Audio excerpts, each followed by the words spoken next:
Sakit hati adalah salah satu motif yang diduga paling kuat menjadi salah satu penyebab Ibu Tuti dan juga Amel dihabisi pada tanggal 18 Agustus 2021.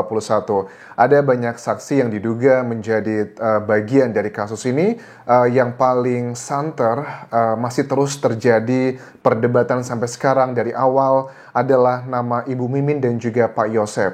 Ibu Mimin adalah istri kedua dari Pak Yosep, di mana korban Ibu Tuti merupakan istri pertama, sedangkan Amel adalah putri dari Pak Yosep dengan Ibu Tuti yang juga korban. Dan Pak Yosep ini juga menjadi salah satu orang ataupun juga saksi yang dari pertama kali muncul kasus ini itu masih menjadi perhatian masyarakat. Bahkan saudara dari Pak Yosep sendiri pun yang menyiapkan pengacara untuk Pak Yosep dikatakan bahwa awalnya pun saya curiga dengan Yosep, makanya bagaimanapun juga dia adalah saudara saya pun menyiapkan pengacara. Tetapi dari pengacaranya dan juga orang-orang yang mempercayai Yosep dengan yakin mengatakan bahwa saya sudah memaksa Yosep, apakah dia terlibat atau tidak, dengan tegas mereka mengatakan bahwa Yosep tidaklah terlibat dalam kasus ini. Bahkan tidak sedikit masyarakat yang sepertinya terbawa emosional karena ada ya suka tidak suka ya, Bu Mimin adalah istri kedua.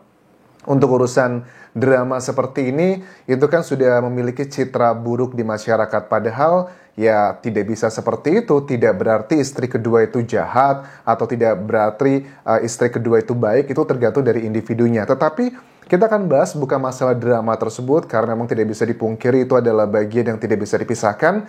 Tetapi coba kita lihat dari beberapa hal yang alat bukti dugaannya adalah alat bukti yang kuat yang bisa merujuk kedua saksi ini. Untuk Ibu Mimin dan juga Pak Yosep itu sudah dilakukan penyidikan ya. Keterangan dari penyidik juga dikatakan mereka ini sudah diambil untuk sampel DNA-nya. Bahkan dari tes kebohongan atau lie detector, kalau aku cek dari hampir 2 tahun ini ada beberapa saksi yang telah dilakukan tes kebohongan. Ibu Mimin, Pak Yosep, kemudian juga Danu, Yoris, itu juga sama telah dilakukan tes kebohongan. Tetapi untuk Ibu Mimin dan Pak Yosep kan sudah ada keterangan ya bahwa keterangannya adalah bahwa dari penyidik Polda Jawa Barat terakhir dikatakan belum ada alat bukti yang sifatnya adalah akuntabel yang bisa menentukan satu orang menjadi tersangka. Karena untuk menentukan satu orang menjadi tersangka dibutuhkan 2 alat bukti yang kuat, dan menurut Polda Jawa Barat katanya belum ada alat bukti yang kuat. Coba kita cross check kembali lagi. Pak Yosep sudah mengatakan di sejumlah media massa nasional seperti wawancara di TV One, kemudian juga Kompas TV, bahwa ada 2 noda merah yang ini menjadi salah satu isu yang cukup memberatkan Pak Yosep, bahwa ada noda merah di bajunya Yosep. Ya, ini adalah dekat kancing dan juga dekat kerah ada 2 titik noda merah tersebut. Dugaannya ini adalah ya berasal dari Ibu Tuti dan juga Amel. Tetapi kan kita masih belum clear nih.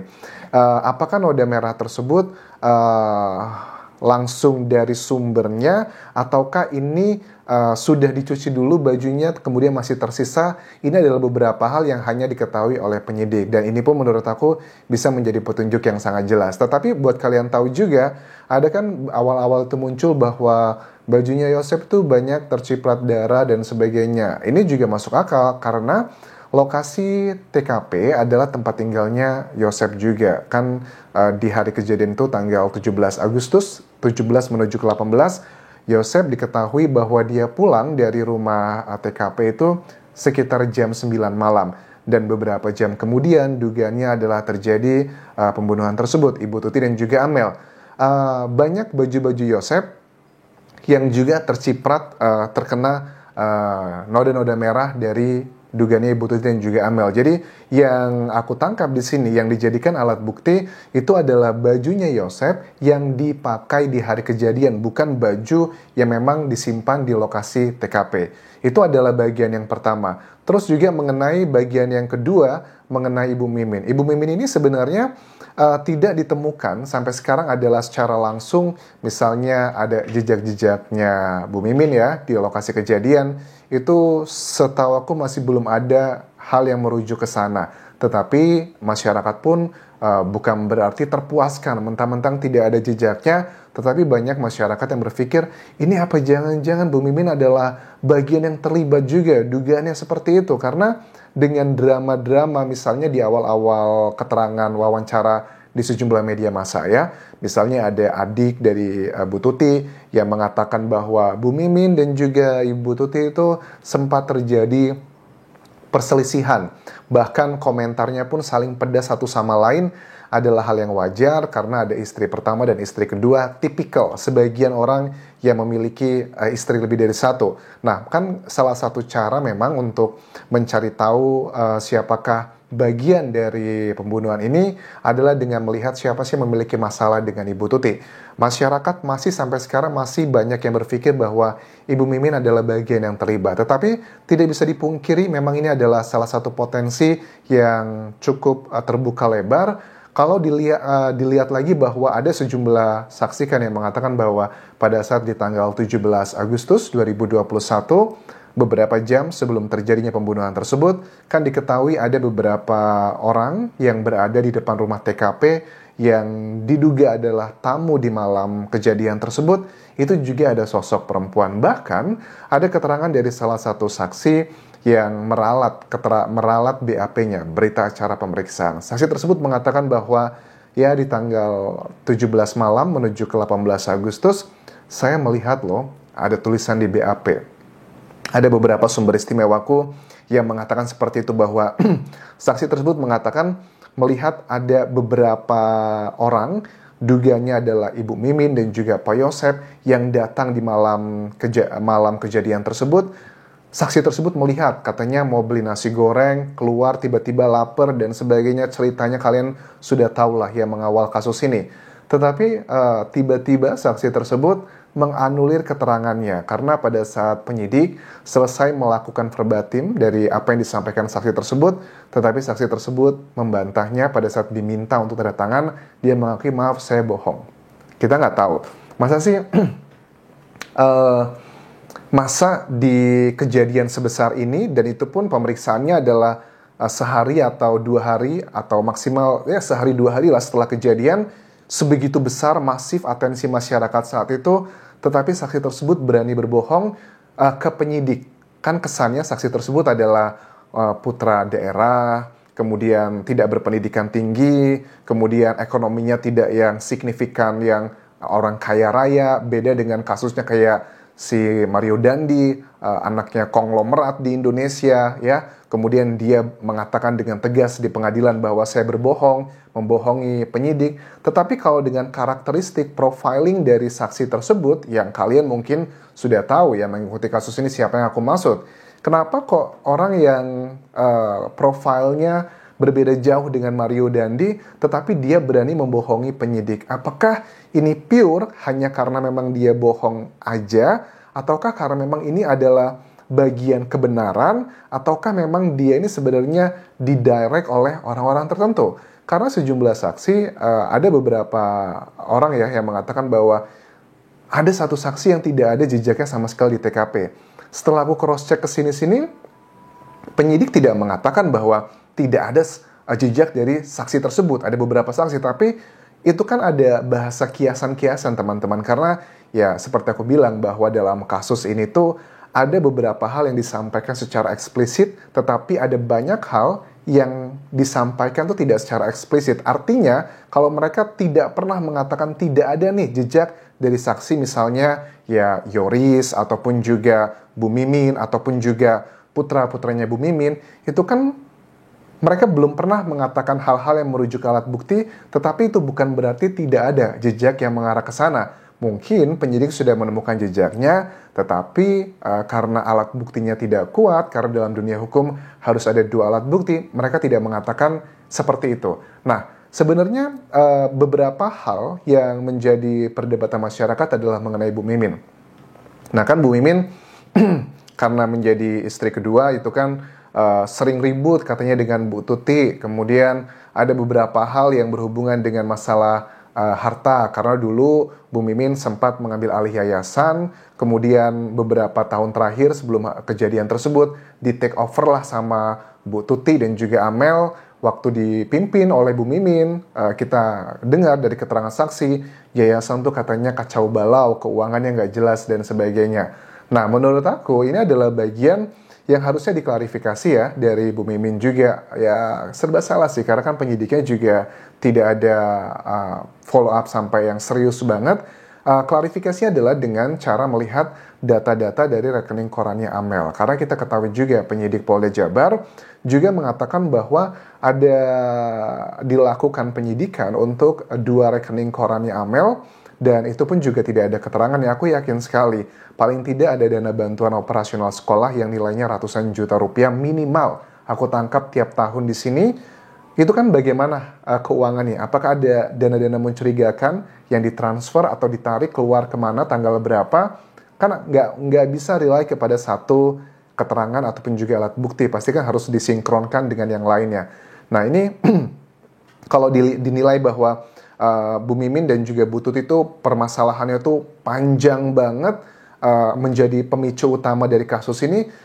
Tidak bisa, karena kan mentang-mentang punya masalah serius, lantas menjadi motifnya kan belum tentu juga. Karena setelah kita cross-check, ada keterangan dari Bu Mimin mengatakan bahwa ya Pak Yosep dan juga Bu Mimin tuh sudah menikah itu sudah nggak cuma setahun 2 tahun, tapi sudah lebih dari 10 tahun ya. Please correct me if I'm wrong, tapi itu sudah lama pernikahan tersebut, teman-teman. Bahkan Bu Mimin juga sempat mengatakan bahwa kami itu sering mengalah, katanya. Mengalah untuk banyak hal, yayasan dan sebagainya, karena mungkin dia menyadari, dia adalah, aku tidak tahu apakah sudah secara resmi menikahnya atau tidak, tetapi itu bukan poin utama, tetapi dugaannya adalah bagian yang terlibat, karena ya kita nggak bisa menutup mata dengan berbagai macam problematika, drama-drama keluarga yang mereka miliki. Agak sulit untuk tidak bercuriga ke orang-orang yang ada di dekat dari Ibu Tuti dan juga Amel. Tetapi itu juga bukan menjadi justifikasi bahwa Ibu Mimin adalah yang terlibat. Tetapi ya kita lihat nanti penyidikan dari Polda Jabar, apakah Bu Mimin, kan nama-nama dari putra-putranya juga sempat dilakukan pemeriksaan ya, karena dari 120-an lebih saksi yang diperiksa, 3 diantaranya adalah ya Bu Mimin, kemudian juga kedua putranya juga diperiksa di situ. Karena ya berarti kalau dilakukan pemeriksaan memang ada beberapa hal yang merujuk ke mereka, ingin dilakukan klarifikasi.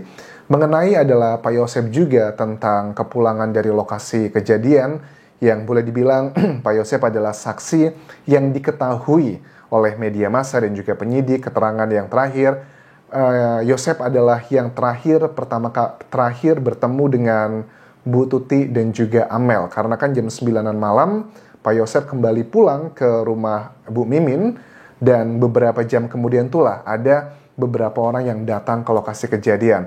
Ada isu mengenai bahwa pintunya tidak dikunci saat itu, makanya bisa masuk. Nah ini sebenarnya sudah dipatahkan, karena kan waktu ada rekaman di mana Pak Yosep berbicara dalam bahasa Sunda dengan putranya Yoris, yang menunjukkan bahwa ada dugaan bahwa Yosep ini tidak mengunci pintunya dengan sempurna, makanya ada orang yang masuk langsung ke situ.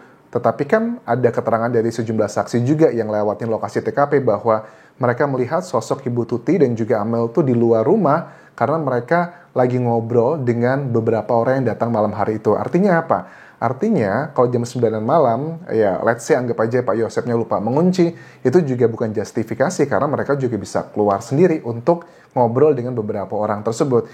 Kita tidak tahu apakah urusan keluarga ini adalah menjadi hal yang motifnya, ataukah sebenarnya justru malah ada orang-orang yang memanfaatkan permasalahan keluarga Ibu Tuti dan juga Bu Mimin, Pak Yosep, menjadi framing untuk merujuk ke mereka adalah bagian yang terlibat. Ya, tidak bisa menutup mata bahwa banyak yang berpikir, sebagian yang berpikir bahwa peranan dugaannya mereka yang curiga dengan Bu Mimin dan Pak Yosep, peranan mereka adalah paling tidak ada 2 nih, ada dugaannya. Mungkinkah mereka dalang, ataukah mungkinkah mereka sebagai orang yang mengetahui aja. Tetapi itu adalah dugaan-dugaan yang dari awal sampai sekarang masih cukup santer. Bahkan kalau kita lihat dulu di awal-awal kasus ini viral, ada banyak ya jin-jin korin yang mereka bercerita kayak kerasukan gitu, yang mengatakan Yosep dan juga Mimin adalah pelaku utamanya. Kalau secara pribadi, kalau kan ada 4 kategori ya, orang yang membantu, orang yang mengetahui, pelaku utama, dan juga dalang. Kalau dibilang bahwa mereka ini adalah pelaku utama, aku tidak sangat yakin 99% Bu Mimin dan Pak Yosep itu tidak terlibat sebagai pelaku utama. Tetapi kita nggak tahu karena polisi kan mengatakan ada 4 peranan tadi. Ya di dalang dan juga orang yang membantu atau orang mengetahui, ya suka tidak suka ada potensi ke arah sana juga. Tetapi sekali lagi jangan sampai framing-framing yang duganya dilakukan oleh mereka nih yang pinter banget ngebuat grand design kasus ini. Dugaannya juga banyak yang berpikir memanfaatkan permasalahan keluarga untuk mengaburkan kejadian sebenarnya. Kita akan nantikan update dari Polda Jawa Barat, karena setahu aku sih Polda Jawa Barat baru saja melakukan koordinasi dengan Barreskrim ya, terkait dengan kasus ini. Ya mudah-mudahan tidak hanya sekedar meeting-meeting biasa doang, tetapi sudah ada jelas alat-alat bukti yang telah dikumpulkan dari berbagai tim, ratusan orang yang bekerja di sini bisa dipakai untuk menentukan siapakah tersangkanya. Kita lihat nanti perkembangannya seperti apa. Terima kasih sudah menonton, sampai ketemu lagi di video berikutnya. Tinggalkan like dan juga komen, subscribe channel YouTube ini, follow Instagram dan juga Facebook pageku di Anjas Asmara. Dan aku ingatkan untuk semua saksi dari kasus Subang, kalau memang kalian ingin berbicara dan menyampaikan sesuatu hal lewat channel YouTube ini atau Facebook page ini, saya persilahkan untuk memberikan klarifikasi apapun itu. Kalian bisa kirimkan email ke anjas_maheswara@yahoo.com atau kalian bisa lihat di deskripsi dari YouTube, Facebook page, dan juga Instagramku. Sampai jumpa.